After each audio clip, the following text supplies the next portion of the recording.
तीरों में पैदा हुए पवन पुत्र हनुमान।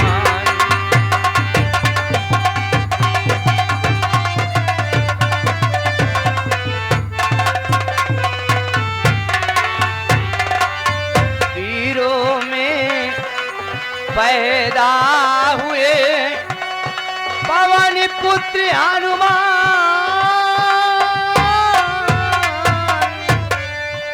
और मां अंजनी जब छोड़ आई जंगल के दरमियान।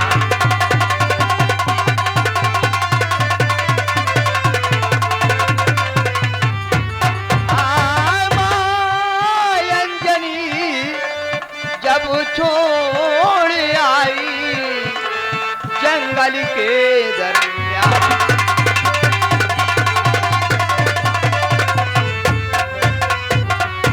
जंगल के दरमियान सुबह जब रबी ललिमा दिखलाया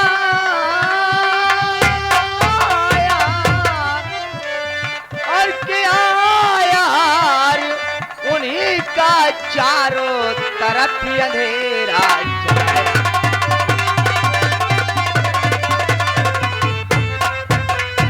आए क्या यार उन्हीं का चारों तरफ अंधेरा।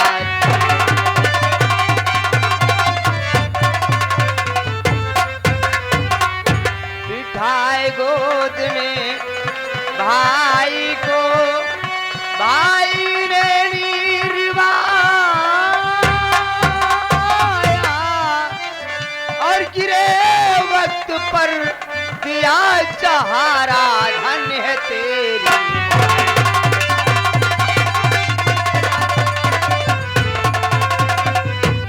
आए गिरे वक्त पर दिया सहारा। धन्य है तेरी माया।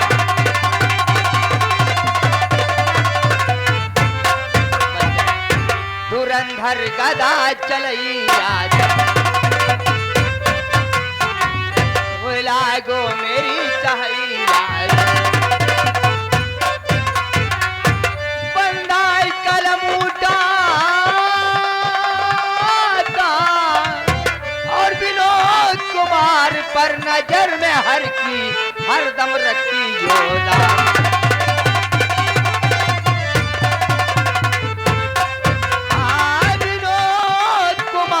पर नजर में हर की हरदम रखी योदा।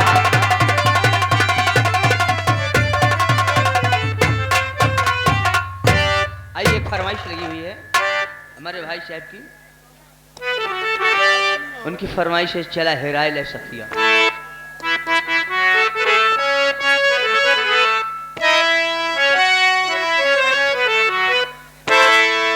और चला हेरेला चला है रैला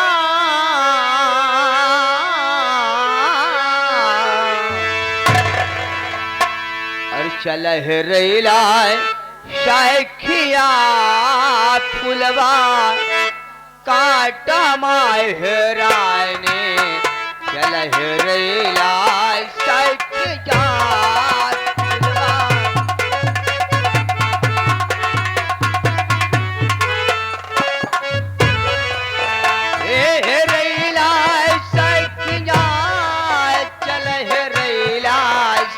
किया।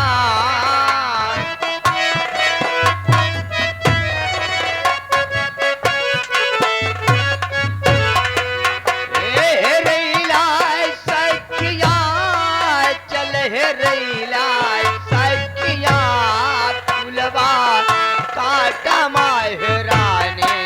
चल हे रैला सखिया फुलवा।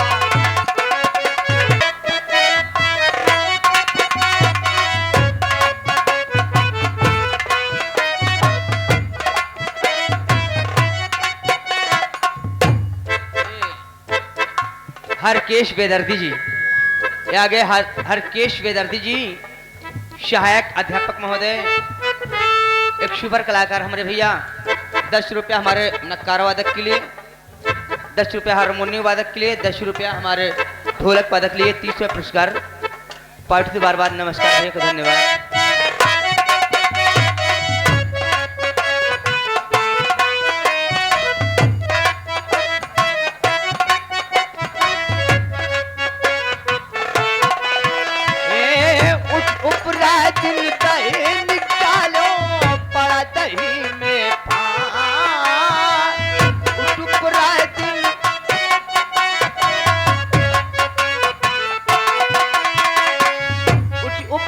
दिन दही निकालो बड़ा दही में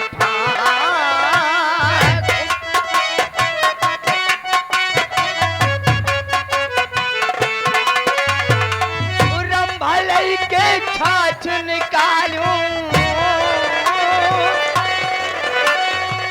रंभलई के छाछ निकालो, तभी अलीन मोर साथ खैलर माठा माहराने चल हेला सखिया खैलरो।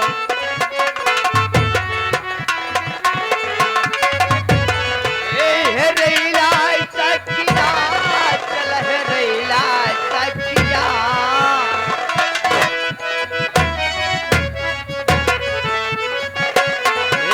हेरेला सखिया चल हेरेला सखिया खैलर माठा माहराने चल हेरेला सखिया।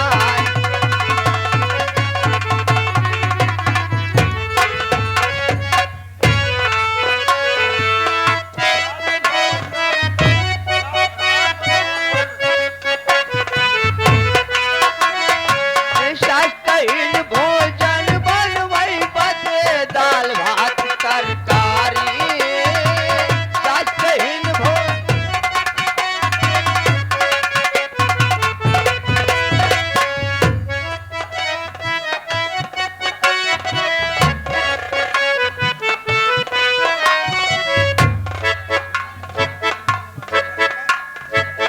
शास्त्रहीन भोजन बनवई बदे दाल भात तरकारी।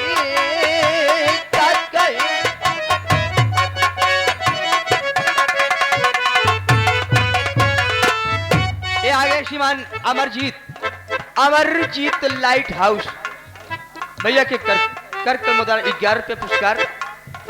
पार्टी से बार बार नमस्कार भैया को धन्यवाद।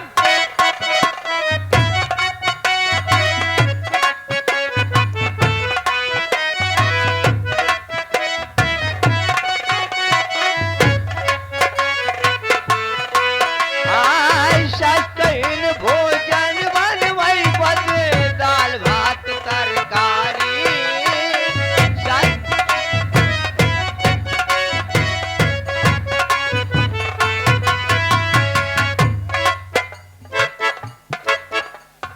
श्रीमान सीताराम घर मालिक साहब, श्रीमान सीताराम घर मालिक साहब भैया के कार्यक्रम द्वारा 11 रुपया पुरस्कार। पार्टी बार नमस्कार धन्यवाद भैया को।